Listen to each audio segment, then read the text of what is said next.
Chapter 5, The Polite Mercenaries. Now see here, Badregov, we may be mercenaries, but we are mercenaries with standards!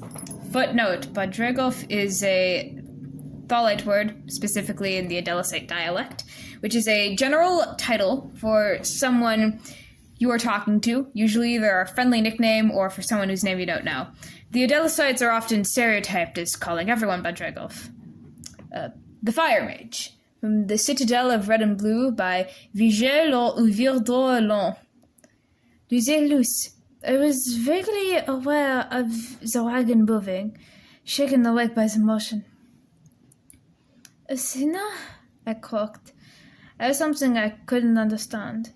Not a... no. A face appeared above me. She looked like a fairy, but she was much bigger. With pure green eyes, with no pupils or eyes. Pointed ears like Syl when we'd seen him at the tavern, and light brown skin. The father's house you went in Syl, the darker and browner the skin tones became, compared to the north with light reddish-brown skin. According to the old legends, Zeus's dinosaur Radar's people would look like the trees. She had long, light brown hair braided around her head like a crown, flowers stuck into it. I'm sorry, Tivcheshire. Her accent sounded almost laconic, but somehow softer. Am I dreaming? I murmured. The strange woman smiled. No.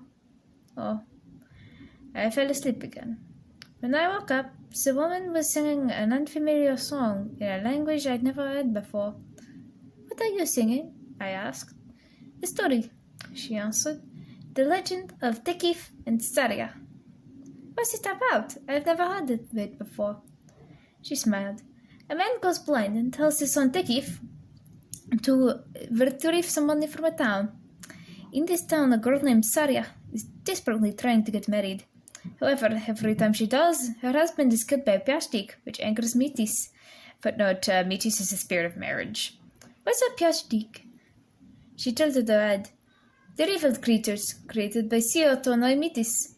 Now, Metis is angered by this, as he always is, so he disguises himself as an ordinary man, planning to get rid of the Piastik and get Tekif and Saria married. So he offers to be a travel companion to Tekif, and his father said yes. So they leave. On their way was there by a river. Metis spots a fish and catches it. They cook and eat it, but save the guts and scales. Metis says that the guts of this particular type of fish can chase away Piashkitov if they're burned, and that the scales can cure blindness. Footnote, Piashkitov is a lion, it is the plural of Piashtik. When they reach the town where Saria lives, Metis tells Tekif about her, and he thinks that he would like her. He doubts this, since news of the fate of Saria's husband has reached him. But they still go there and stay with her and their father. Tekif and Saria do like each other, as Metis knew they would. But there is still the problem of the Piastik. When Tekif tells this to Metis, he reminds him of the fish guts. So Tekif and Saria marry, and on their wedding night, burn the fish gut to keep the Piastik away.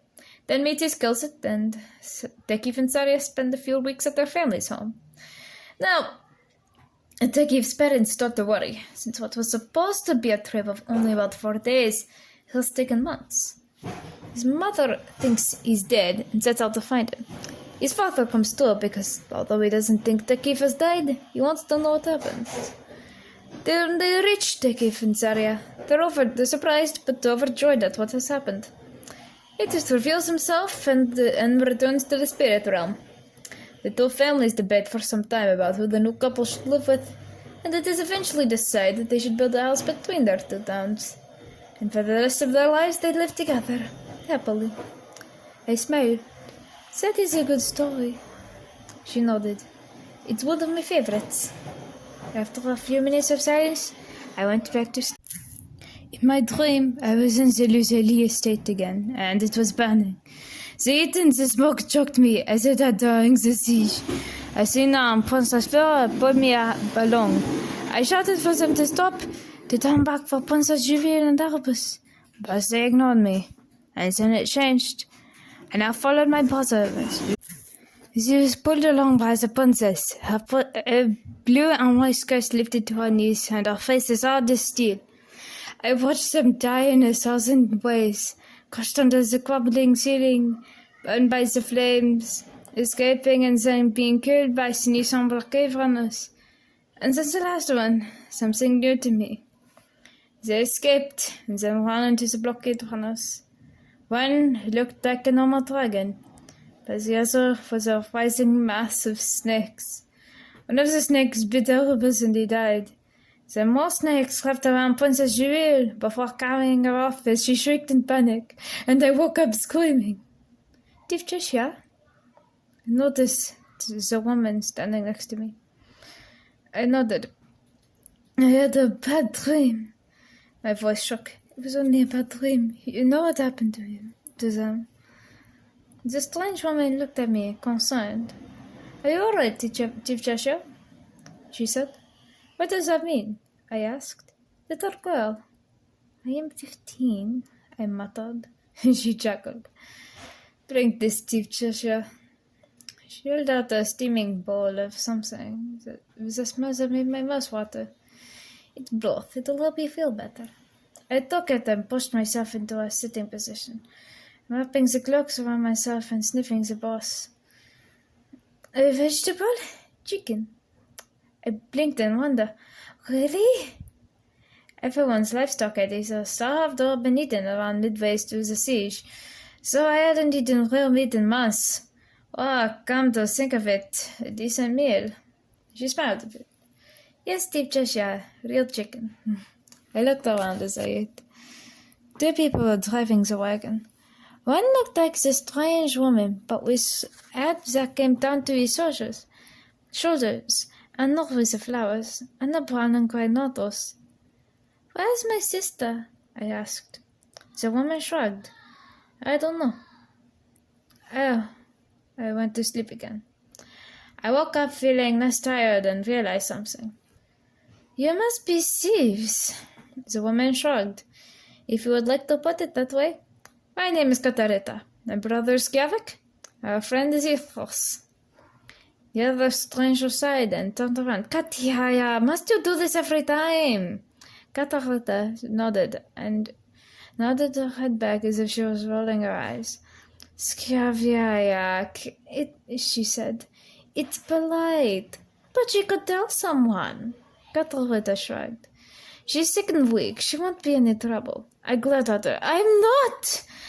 I tried to stand up, but spots flooded my vision. My eyes throbbed, and most of my bags were left on the floor, suddenly making me cold. So I sat back down. Katarita sighed and shook her head. You must rest, Divchashia. I crossed my arms. You're a thief. Katarita sighed again. I'm only doing my job. I lay down again, facing away from her. When I woke up, I could hear voices outside and the buzz of fairy wings. I recognized one of the voices. Asina. I crawled to one of the walls and peeked over the edge. It was Asina, hovering in front of Skavik and Ithros, glaring at them, her color wilder than usual. It's very simple. She was speaking calmly, so her voice had an angry edge to it. You took my wagon and my sister, and I want them back. Ithros shrugged. Look, Dorisaki, it is nothing personal, only business. We're simply doing our jobs. So are the Sinisian soldiers, she said coolly. And so am I. So you wanted me to deliver goods to a Vixic village. I need to take care of my sister, who is ill. She added something in Starlight, glaring at Ithros. Ithros blinked. You do Starlight? She crossed her arms, her annoyance growing more obvious. Yes. Oh. And he frowned. Wait, who hired you to do this? Athena was growing more annoyed by the second. So? Both of their eyes went wide, and as they turned to one another, then back to Athena. Oh, I'm sorry, Dorisa. I did not. Notice, I did not realize you were doing a job for the spirits. We will leave now. Footnotes. Dorisaki means is the light for little girl, and Dorisa is the light for girl. She sighed. Thank you. Skavik glide back in.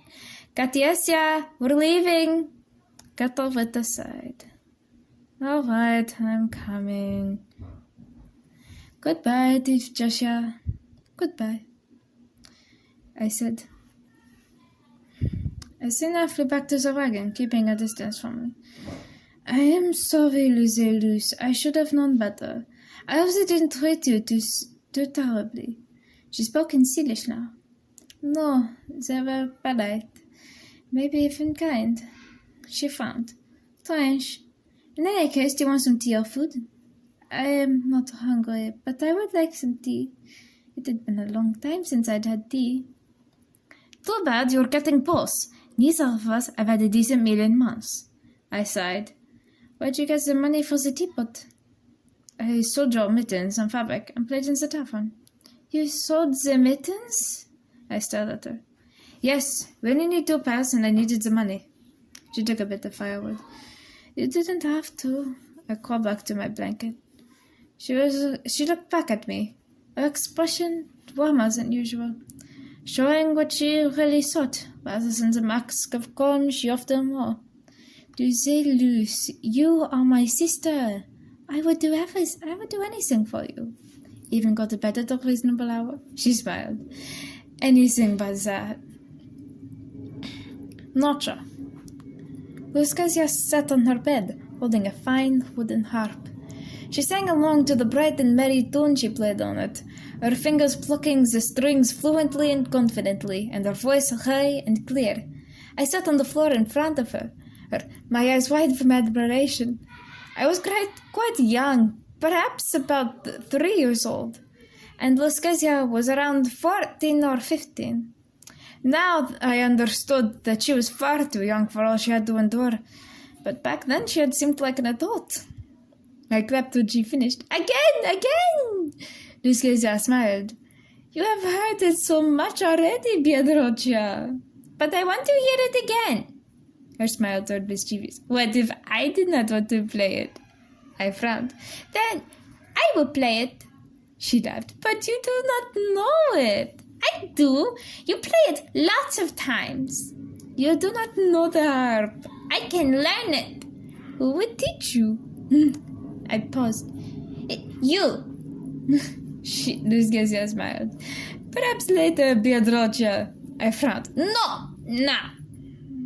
She frowned. How about when you are 4? No, that is too late. When I am 5. She never stopped teasing me about this. She smiled warmly. All right, Biedrocia. I do not know how long I spent crying, occasionally saying, Luskazia, Luskazia. Sometimes almost a scream, sometimes barely more than a whisper. A familiar voice called for me. No, it could not be. I wiped my face and turned around. Sure enough, Kazelia and Sonyelia were standing outside my cell. Oh! My voice cracked and I composed myself. How are you alive? How are you here? I would have gripped the bars had they not been made of iron. Kazelia shrugged. Did we ever mention that our mother was an actor? Despite everything that happened, I laughed. Sonyelia cocked her head. Are you all right? I shook my head. No, but at least you are. But for how much longer? Sonyelia and Kazelia smiled. Kazelia took something hidden in her clothes and passed it through the bars, where it landed soundlessly on mine. I examined it as tears stung my eyes. My harp. I remembered Luskazia trying to teach me how to play. No matter what, we're loyal to you, she whispered in Lepusian, a light of determination in her eyes.